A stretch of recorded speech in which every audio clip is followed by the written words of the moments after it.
Thanks for the invitation to speak to everyone today. And as you said, it's lovely to see so many familiar faces and names there in the Zoom crowd. So I will now just do the thing we all have to do, and I'll worry about a little bit, share my screen. So has that happened? Yes, you're good and clear. Excellent. That's good news. So you mentioned that I work on Awabakal country, but today I'm actually at home in northern Sydney. So I'm on Darramaragal land, and I'd like to pay my respects to elders past and present, and any Aboriginal people that are attending today. And it's also a sad day for us at the University of Newcastle, and I don't want to put a dampener on proceedings, but I'd just like to acknowledge my colleague, Lyndall Ryan, who passed away yesterday morning. So that's obviously on all of our minds, and we're going to miss her a lot. She made such a great contribution to the study of Australian history. So as Carol was mentioning, I last spoke in this series in 2017, and then my subject was the pigs of the mid-19th century Hunter Valley. And that was a conventional scholarly paper based on my own research and made an argument about human-animal relations in that period. And again, as she's mentioned, my current research continues to focus on that area of human-animal relations in Australia. But today I'm offering something a little different. It's an account of my adventures with the history of crime, and I've distilled it down to 7 key points that capture what I've found to be so good about crime.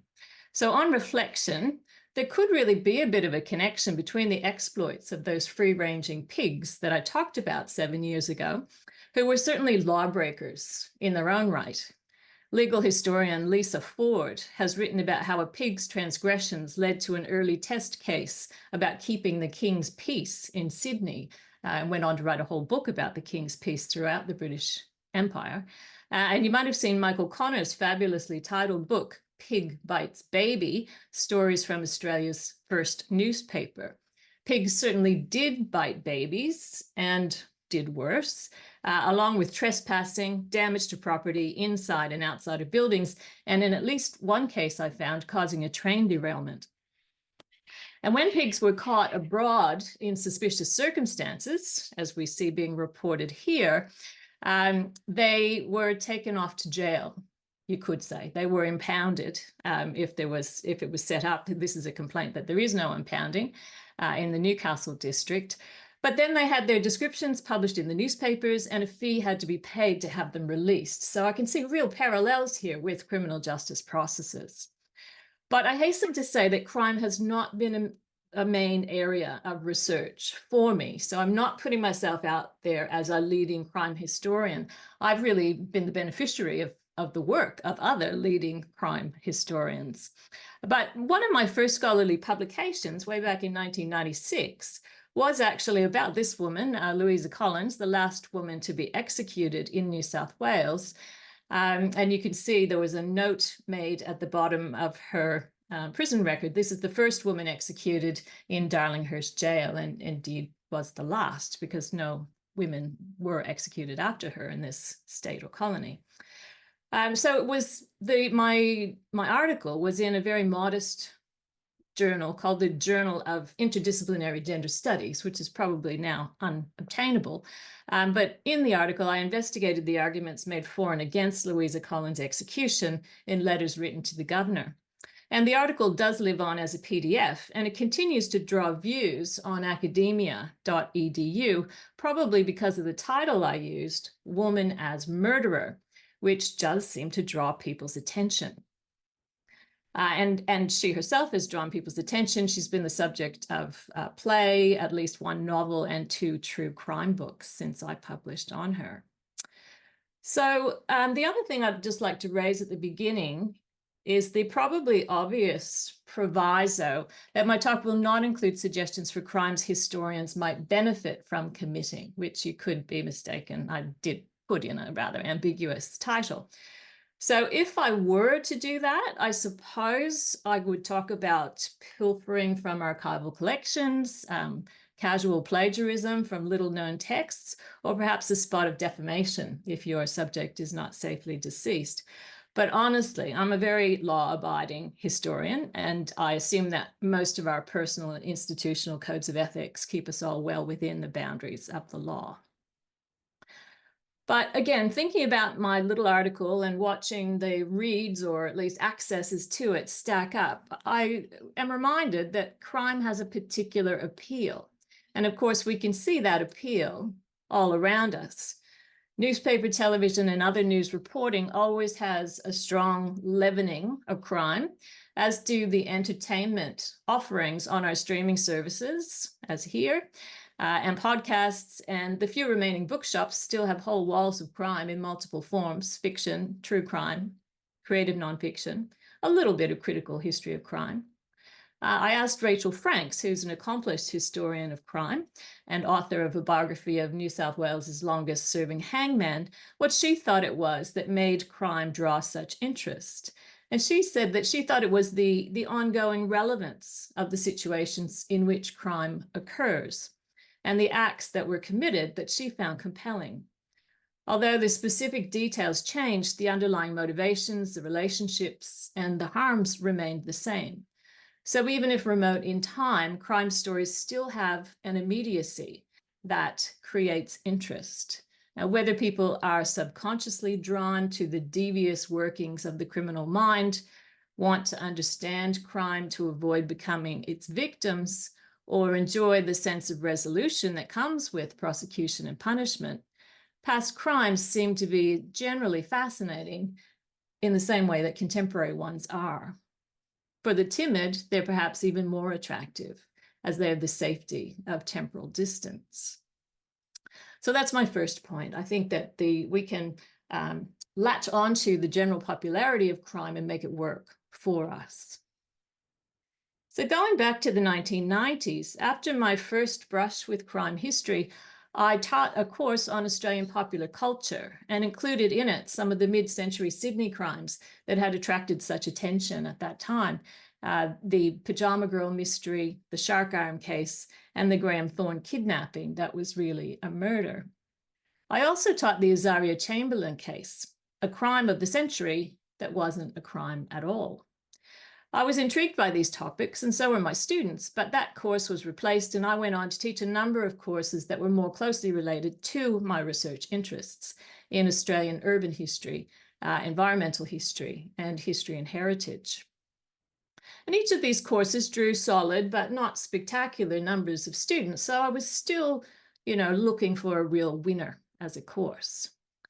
And then about 2017, it was decided that my university would start teaching criminology, and that they would have a core of criminology courses, but they also needed some directed courses for students to surround that core in criminology.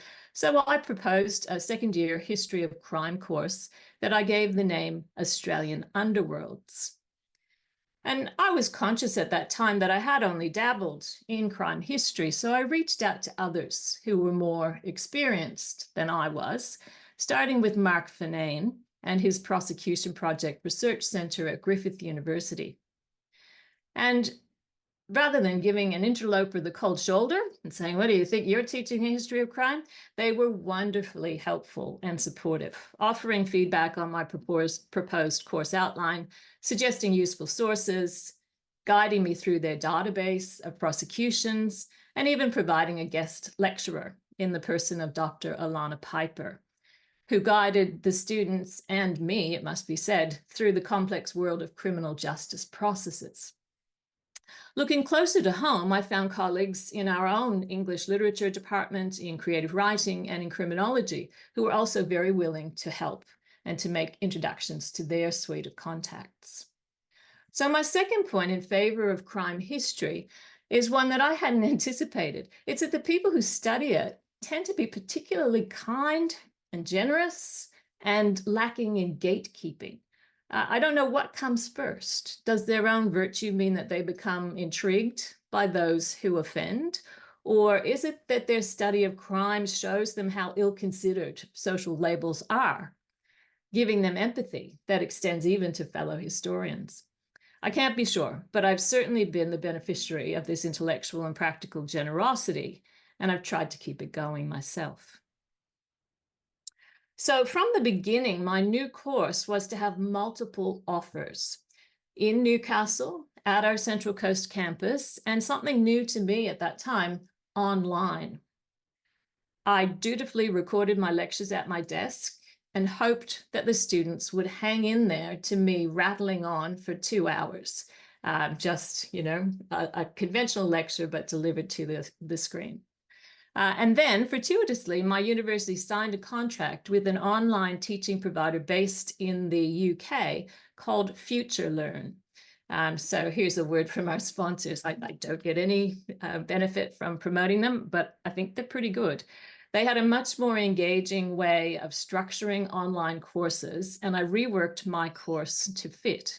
So each week's work was divided into 12 what they called steps, with students required to listen to a short lecture for one step, to answer a question in another, to read a document, an article, or a piece of writing that I had prepared, for another step, to go out into their own environment and collect something like a photograph of a courthouse and post that and talk about it, or some other activity.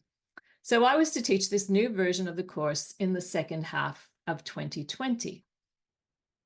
That fated year. So along came the pandemic.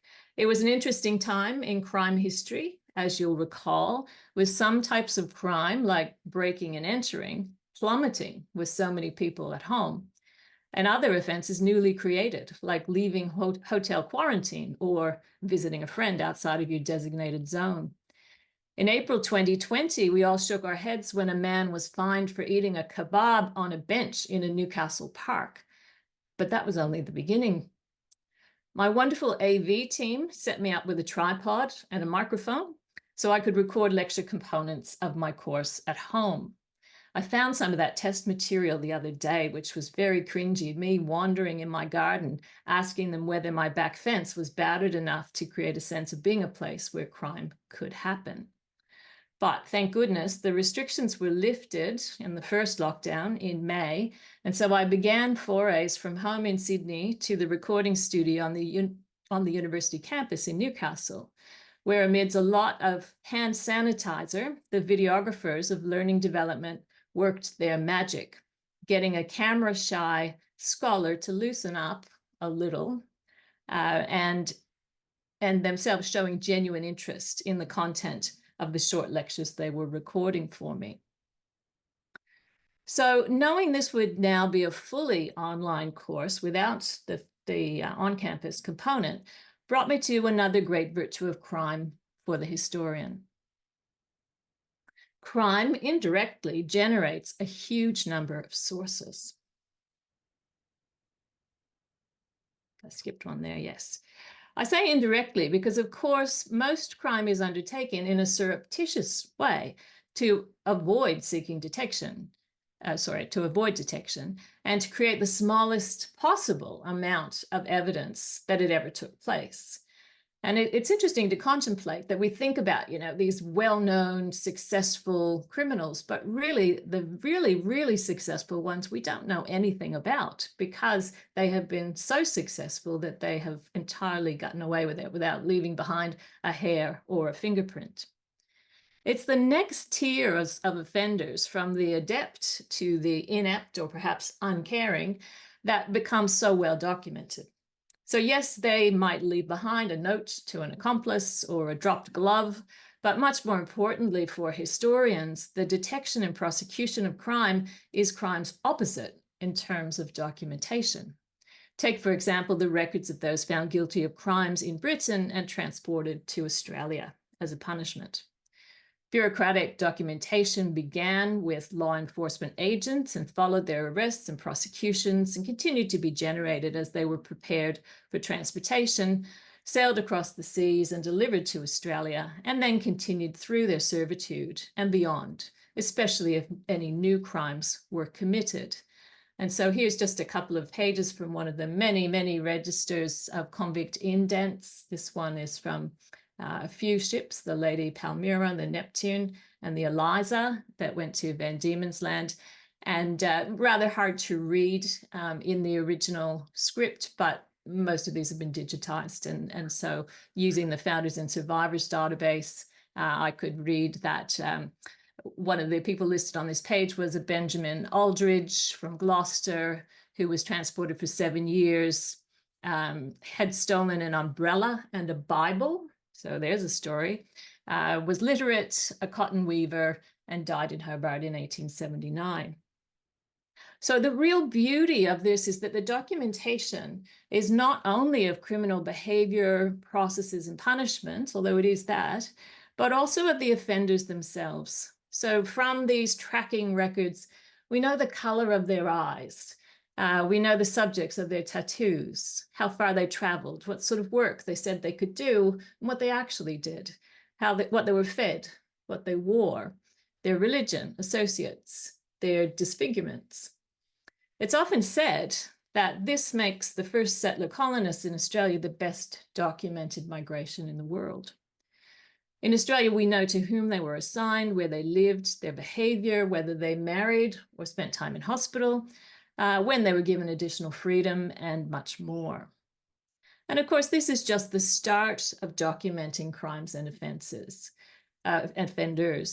The official records of those who committed crimes in the colonies were kept within the criminal justice system, police, courts, prison, and then added to by newspaper accounts reporting crime as news, and then including verbatim court records and opinion in editorials and letters to the editor. In addition to the written word, there are sketches of offenders, and when photography became available in the mid-19th century, it was not long before it was being used to assist with the identification of offenders. Sometimes that was photographs taken what we know as mug shots deliberately within the criminal justice system, and other times it was things like this, carte de visite, that people had made of themselves to distribute to their friends and family, that were then confiscated by the police if they offended and used to try to track them down. Mugshots were taken on admission to the prison systems from the 1870s and then more widely on arrest or even when someone was simply under suspicion. Paired with written descriptions, crimes, and punishments, they have become a welcome form of documentation of the lives of ordinary people, particularly treasured by descendants who otherwise would have no photographs of their forebears. Images and records related to crime are available from each of the Australian state archives, most of which have a section on their websites specifically dedicated to crime. Detailed descriptions and photographs were also used to create a record of crime scenes that inadvertently document aspects of ordinary life that would often remain outside of the historical record otherwise. A sketch of a hotel room in which a murder occurred records what was in a cheap room for rent at a particular time. A photograph of a shop that has been robbed shows us what goods were present and how they were displayed. Interiors of houses where crimes took place are a window into a real world that goes beyond the idealized versions we might find in decorator magazines or furniture shop brochures. The detailed description of this crime scene photograph held in the Caroline Simpson collection notes that it shows a dimly lit corner of a sitting room in what might be a two-story terrace house. It's well furnished, but in a slightly haphazard way, with the radiogram squeezed in to the space underneath the stairs, close beside the sideboard. The walls are hung with paintings and photographs showing a married couple and a young girl.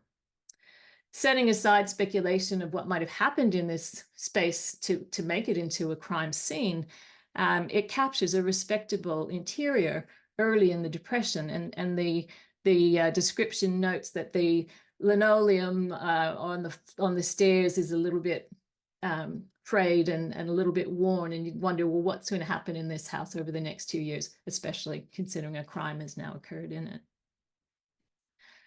Sydney's Justice and Police Museum is a very popular museum, and its most popular ever exhibition was the 2005 City of Shadows, Intercity Crime and Mayhem, 1912 to 48, curated by Peter Doyle.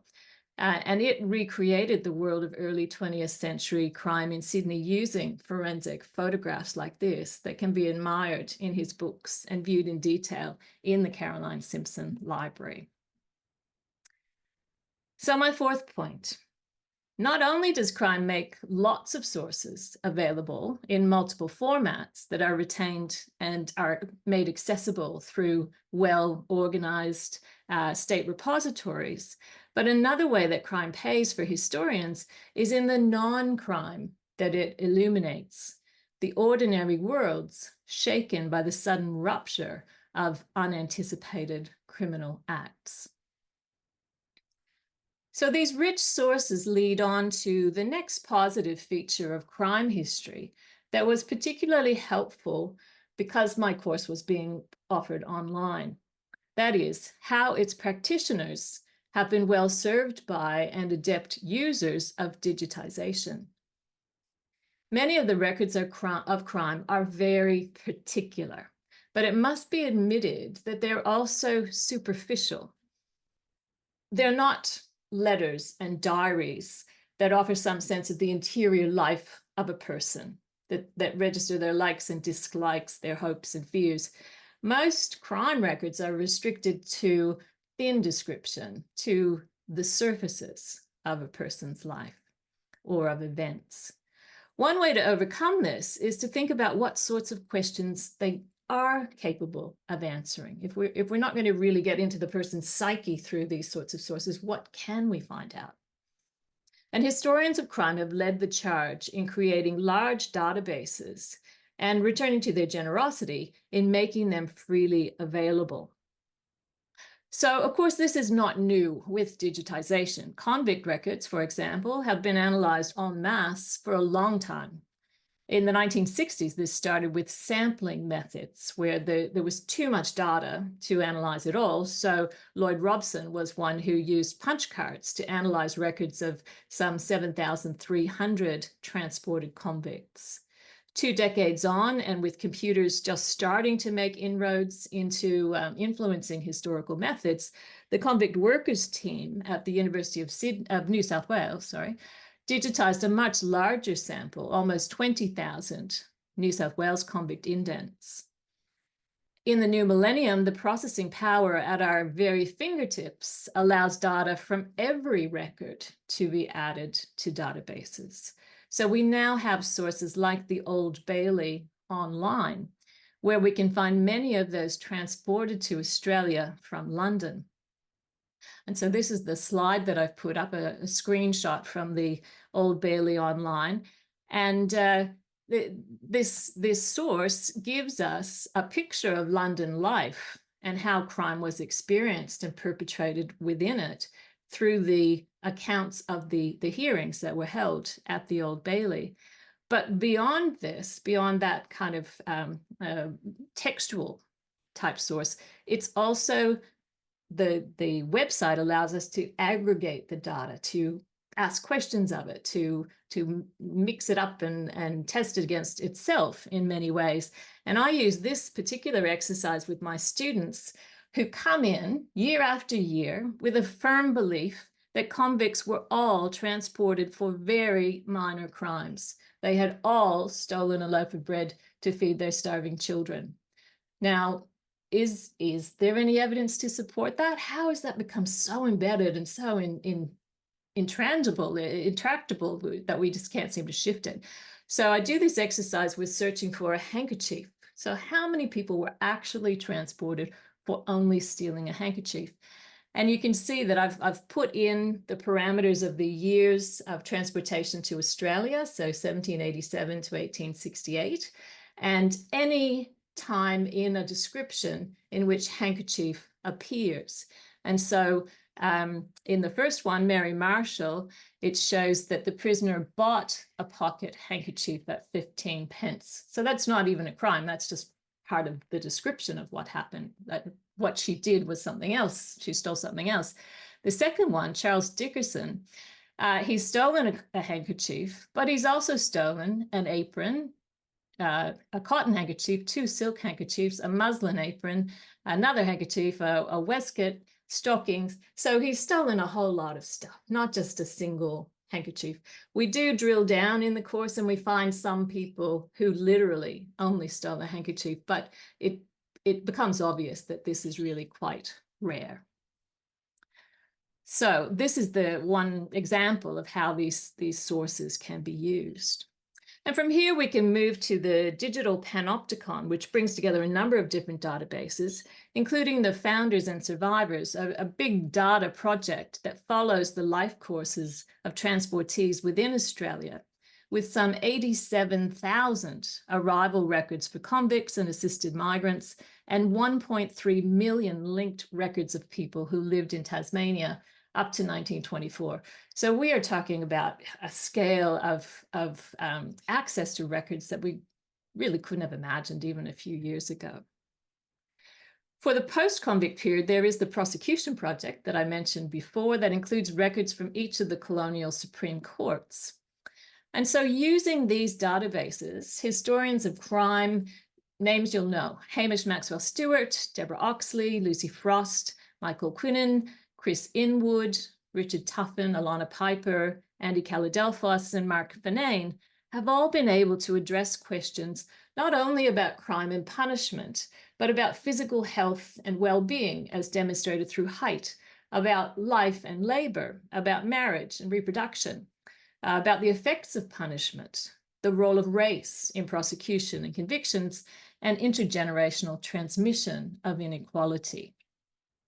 So it really is a way into some pretty broad and important topics of understanding. It can also be quite light things. So here's another nice one that was developed at the State Library of New South Wales, and it's called We Are What We Steal. And so it aggregated data from the New South Wales Police Gazette and Record of Crime between 1860 and 1900. And what it sets out to do is to show social change through what is being reported in this Police Gazette. So they aggregated 20 million words, and they claim that you can follow changing fashions, technologies, modes of transport, the establishment of new towns, increasing wealth, and even racist language in this way. And so I just used it to make a query about hats and how often hats were mentioned and what type of hats. And so we can see real trends with felt hats peaking in the mid-1880s before they fall away. The cabbage tree hat, really only much of a feature in the earliest decades of the Police Gazette. And a number of other types of hats that are mentioned. So it really is an interesting way of tracking lots of different social trends. So I invite you to go and have a look at it and have a bit of a play with it.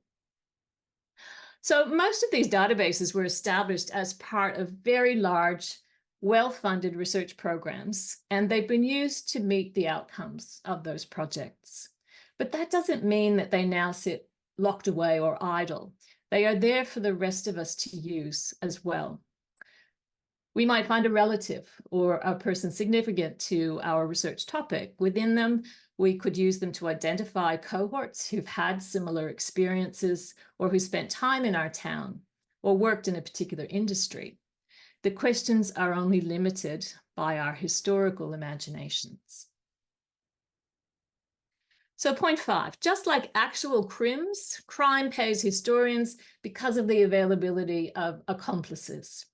When you venture into crime history, there are others who have already been there before you, bringing together evidence and putting it into readily manipulable forms that you can use to look for answers to your own research questions. So all of this was particularly wonderful for me and my course and my students. I was able to embed activities that would introduce the students to these online resources and encourage them to make their own queries. I made one of the assignments in the first couple of offers, finding a crime in Trove that no one else had yet published on. And that was a hard concept for them. They Googled and found famous crimes. And I said, no, I'm not marking that. You'll have to try again. I want you to find something original, something new, something that there is no story about already. This is your original work that you're going to do. And then once they finally found one, they used an online timeline generator to create a digital timeline to set out what happened, how the crime was investigated and prosecuted, and then place it in historical context. In, I think, the third year that I offered, I collaborated further with Alana Piper and historical criminologist Vicky Nagy, and used an assignment that they had developed in which students went into this website, Alana Piper's Criminal Characters Project, and helped to transcribe the prison records of 3 offenders, and then answer a series of questions. So they were presented with a record like this one, and then, as you can see on the right, a very structured way to go through it and copy over the information. And so the way it was set up, 3 people would do each of the records, and then Alana would go through and check and ensure that it was a correct record. Harnessing the power of volunteers in what can be called citizen social science in comparison with the perhaps better known citizen science projects, Alana was able to have all of the available prison entry records for Victoria transcribed for her project on women offenders. And because she put it up at the beginning of COVID, it went very quickly. She thought it was going to take years, but there were so many people with a lot of time on their hands who got into the habit of transcribing that it was all done within, I think, 18 months. So my students loved having the opportunity to access these real documents and to feel like they were contributing, as they were, to a genuine research project. Many said it also made the people from the past much more real to them and made them feel more empathetic than they otherwise might have been once they'd read through all the details of who these people were. They began, became sort of flesh and blood individuals rather than just labels. Vicky used the same assignment with her criminology students at the University of Tasmania, and we published several papers comparing our results and examining how others could integrate this type of citizen social science into their teaching. We also convened a symposium on the topic in Hobart in July 2022, which brought together academics and representatives of libraries, archives, and museums who held materials that they would like to have transcribed in similar projects. So modestly, I'd like to say the course was a great success. FutureLearn offered the first 3-week module as an open course, free to anyone who wanted to sign up. It now tells me that over 2,000 students have participated in this open section. And having read their comments on the steps, I know that they came mainly from the UK, where probably FutureLearn is best known, but also from Canada, the United States, and Europe. There was someone who asked me why I didn't offer the course in Spanish. And I thought, I could think about that, but that's really beyond my skill set, I'm afraid. But they were keen. Their online participation was well-informed and it was curious. Some talked about their own life experiences as relatives of victims or perpetrators and of work in the criminal justice system, while others were keen to know more about Australian history because they had visited Australia or had relatives or friends here and just wanted to know a bit more about it. And so crime was the route into knowing more about Australian history. The closed credit course, which is only for University of Newcastle students and was 13 weeks long, has attracted 700 students since 2020, and not just the usual Bachelor of Arts history crowd, but many people in teacher education, business, communications, psychology, criminology, law, and even in construction management. That was probably the one that surprised me the most, but very happy to have them along. And some, bless them, have even said that it was the best and most interesting course they had ever taken. And I don't say that as a brag, but partly that it's a contrast with other courses, perhaps in their core degree, that are much more mechanically, mastering a certain amount of information, where this one is really getting them to reflect and explore and innovate. And they really did enjoy that. But the kicker from the historian's point of view is that they don't even realize that what they're learning about is that ever so boring field of Australian social history, made accessible using the crime overlay. So because, of course, we cannot understand the history of crime unless we know something of the context in which it takes place, there are big serves of general Australian history in this course. If we think about the classic criminal analysis of motive and opportunity, my motive is to enrich students' understanding of Australian history, and crime provides the opportunity. In one final spin-off from the course, well, I shouldn't say final because I don't know what's going on. I'm still teaching it. There could be something else around the corner. But in another spin-off from the course, I responded to a request from Rutledge to propose a textbook based on it. The result was a book called A History of Crime in Australia, Australian Underworlds. It was published in 2023. But the book follows the structure of the course, but I didn't want it to be just me. Again, I reached out to those amazingly collaborative crime historians and gathered a group of 12 willing to provide me with an essay that would enrich or indeed challenge the perspective on crime I took in one of the book's chapters. I particularly benefited from making connections with Aboriginal researchers in preparing the book and gaining a greater appreciation of the ongoing role of the law in their cultures. These insights are helping me to decolonize my teaching and research. So far, so good. I've argued that crime pays the historian because it draws and holds people's interest. You get to work with kind people. Its aftermath is particularly well documented. Other scholars have developed online databases and tools that they generously share. And it can be used as a mask for other types of history that people might think they will find less palatable. But what about the downsides of being a historian of crime?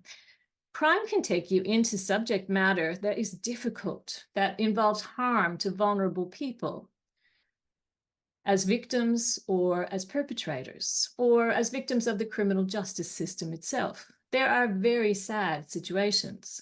There is ugly violence and cases that will evoke anger at the injustices involved. So how do we deal with that?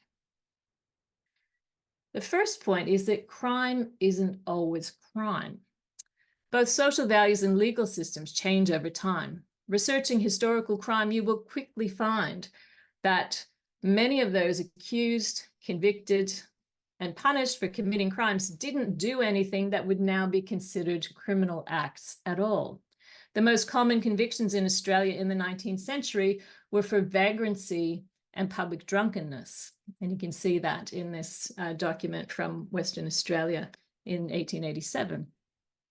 My students were particularly affronted by the concept of vagrancy, not obviously having been told, as many of us were by our parents, always to have some money in our pocket or purse to avoid the dreaded being caught with no visible means of support. They were so concerned that I brought in my colleague, Catherine Colburn, an expert in the field, to explain the concept of vagrancy, its intentions, and how it worked to criminalize the poor and less able. Another suite of offences was around homosexual behaviour and activity. Decriminalisation only began in South Australia, the first state, in the 1970s. And since then, some jurisdictions have actually removed past convictions for what were once seen as unnatural crimes. And then there are those who were criminalised because of where they lived or the colour of their skin, or who their parents were, or what type of parents they were. So here's a woman who became a famous crime lord in interwar Sydney, Kate Lee, and the first conviction on her rap sheet is being a neglected child when she was 10 years old. So taken together, the significance of these groups amongst the so-called criminals indicates that researching crime does not mean that we are necessarily going into the murky depths of the immoral, the frightening, or the plain nasty. But sometimes crime is as bad as you think, or even worse, but I don't think we should shy away from that. I've been busy in this talk, sort of batting away the real hurtful, difficult crime. But of course, it also warrants study. And again, I pay tribute to the stout-hearted historians who look critically at what many of us would like to turn away from. Sending my students off to Trove quickly led to the discovery that although many elements of contemporary society like to present a narrative that things are getting worse and worse, they've also been very bad at various times in the past. Perhaps the most confronting for them have been crimes of sexual violence, especially that involving children. So here we get to the heart of things for historians. Why are we really doing what we do? What is the point? Is it best that terrible acts be forgotten and left to lie in old papers and neglected digital files? Well, clearly, I don't think so. I think this is something where we can really make a difference. And that's not because those who don't know history are doomed to repeat it. Having a historian's close appreciation of the past makes it clear that every day is a new one, a fresh page, and while similar circumstances arise, they're never the same, and they're met by different people. But what we can find in the past is what has shaped the present, bring it to its current form, and some perspective on current issues. The less serious approach to sexual offenses in the 19th century compared with crimes against property, for example, is part of what brings us to now, with royal commissions, memoirs, and formal charges demonstrating what a scourge sexual violence was and continues to be, and why we still need to improve upon the ways that would-be offenders are deterred, victims are supported, and underlying values addressed to keep such violence to a minimum. More broadly, violence against women, which took so many people to the street this past weekend, is an area with a long history that's worth exploring. And so just mention the pajama girl mystery of 1934. This is one of the cases that lives on in the popular imagination because of the long period of time during which the victim's identity remained unknown. Her pajama-clad, shot, beaten, and charred body was found in a drainage ditch near Albury in September 1934, and it was not until 1944 that she was positively identified as Linda Platt Agostini, an English immigrant aged 29 at the time of her death, and therefore a mature woman, not a girl, as she was called. Efforts to identify her, including reconstructions, newsreels, putting makeup on the victim's face to make it look more as it had in life, and keeping the body on display in a bath of formalin at the University of Sydney's medical school, all heightened the titillation in this case. But with a confirmed identity, the mystery disappeared.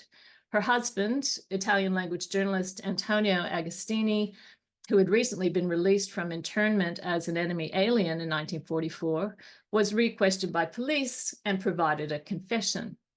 He admitted to violence in their relationship and said that Linda's death had occurred during a fight in their home in Melbourne when he accidentally shot her with her own gun. And then in a panic, he had driven the body to Albury, burned and hidden it in the hope of escaping prosecution. He was convicted of manslaughter. He was charged with murder, but then convicted of manslaughter with the defense of provocation, that she had made him do it, that she was so awful that he was acting out of passion and couldn't help himself. And he was sentenced to 6 years with hard labor, serving 4 of them before he was deported to Italy. So not everyone accepts this explanation of what actually happened in this case. So Richard Evans wrote a book about this in 2004, which rejected it. But it does seem that once the body was identified, there was a clear narrative, a model into which the murder could be slotted. Intimate partner violence wasn't a mystery to people in the 1930s. It was clear-cut. And in this sentence, we also see that it was downplayed and that there was victim blaming going on. So order was restored, moral panic averted. This was not a random act, but an extension of the very familiar violence inflicted on women in their homes. So research into cases like this and those that are less well known can shed light on deeply entrenched societal norms, giving us a foundation from which to critique, question, and address them. So finally, researching, writing, and talking about past crime can do some good in the world if we live in now by deepening our understanding of worlds that have shaped it. And I think it's important to remember by drawing attention to improvements that have occurred. That's also important, something that historians can do, and thereby demonstrate that change is possible and indeed to be expected. So as I come to the end of my talk, I do have to wonder if I've been preaching to the converted. I'm interested in how many of you have already been engaging in this area, and would particularly like to hear from anyone who's been using crime-related records for the light they shed on topics beyond crime. A quick look at the abstracts from the most recent editions of your journal suggests that many of you are already onto this through what you read and what you write. There are articles on Catholic action and the Cal government's law and order campaign, an analysis of the old and resilient claim that women convicts were all prostitutes. I'm looking at you, Carol.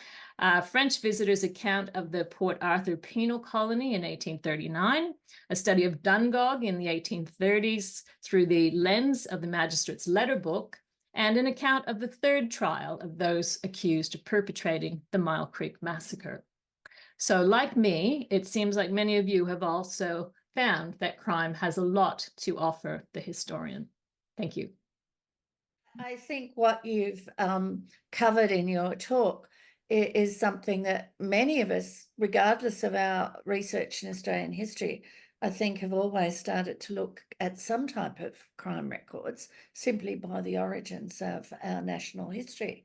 But are there questions there from those in the audience who have something they'd like to comment? There's a hand you can raise under reactions, or you can put it in the chat. Any questions? Well, while we wait for someone to use the raise hand feature, if they would like to ask a question, we have received one from Marilyn. Marilyn would like to know more about research into people who were most likely to get away with crime. So people who were not found guilty despite significant evidence that they were likely guilty. And so she's interested in things like, so did social class come into play or anything like that? And is there, I guess, a way of, is there a way to sort of find that type of group in the records? Yeah, well, that would be one of the groups that is quite elusive. I suppose if you're talking about people who have actually been charged, who have gone through a court process but found not guilty, is that the group that you're looking at? I mean, that is, I guess, where these sorts of databases become really important, because just looking at individual cases, you're not going to be able to reach a conclusion on that. I know one of the things that Alana Piper has looked at that's relevant is whether people had a lawyer or not. And I can't quote the actual percentages that she found, but having a lawyer in the late 19th and early 20th century was a huge asset when there wasn't necessarily a public defender to work with each person who was accused. And so there, I think we do see class and income levels coming into play, where if you could have legal representation, you were looking much better to get off no matter what you were accused of. Can't see any other questions. So I'll throw on from that particular question, Nancy. I've been doing some discussions with a medical student in psychiatry, actually, on the notion of kleptomania versus shoplifting. Mm-hmm.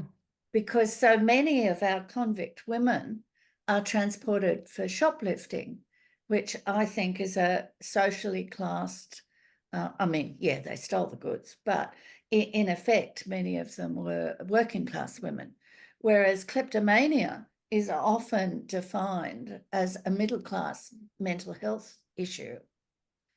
But I suspect what's more alarming is that there is a very trending issue on TikTok of klepto as how to record your crimes in the shoplifting kleptomania role.